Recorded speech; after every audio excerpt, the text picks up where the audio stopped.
A second suspect facing a judge today in connection with the attack on a Republican Party canvasser.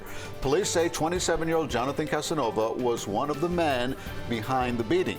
The victim, Christopher Monzon, has a controversial past, and tonight his father is speaking only on 4 about the attack he's calling politically motivated. CBS 4's Gabriel Arzola joins us live from TGK in West Miami-Dade, where that second suspect is still behind bars tonight. Gabby? Elliot, Lauren, tonight these 2 attackers are still currently in jail. But like you mentioned, the victim's father is speaking out, saying he's just grateful that his son is alive. His right eye is totally just about destroyed. He might have to have surgery in the right eye. Christopher Monzon's father tells CBS 4 his son could have lost his life after being brutally attacked. A little bit more, we'd be lighting up candles and he would be gone. But thank the Lord that this didn't go that far. Monzon told police that these 2 men, Jonathan Casanova and Javier Lopez, told him he could not walk down a Hialeah sidewalk because he was a Republican. The police report says after a verbal confrontation, Lopez pushed Monzon to the ground and punched him. They also said Casanova kicked Monzon in the head and told his 2 German shepherds to attack him.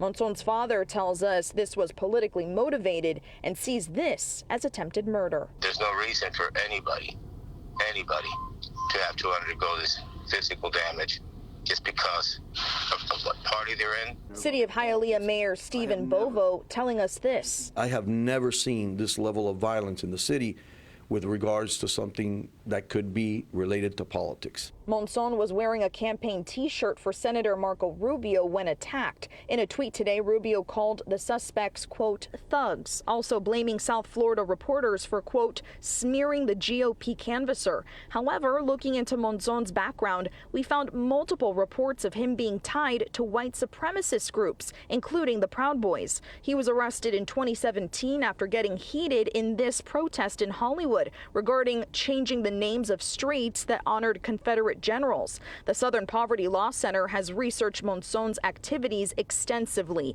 He has a history of racist online posts and talks about defending Southern and Confederate heritage. Monzon's father did not want to comment about Monzon's affiliations, but says he has a good heart. My son is a decent, honest human being that helps out people in the groceries. He helps elderly people take their groceries to their cars. He goes to church on Sundays.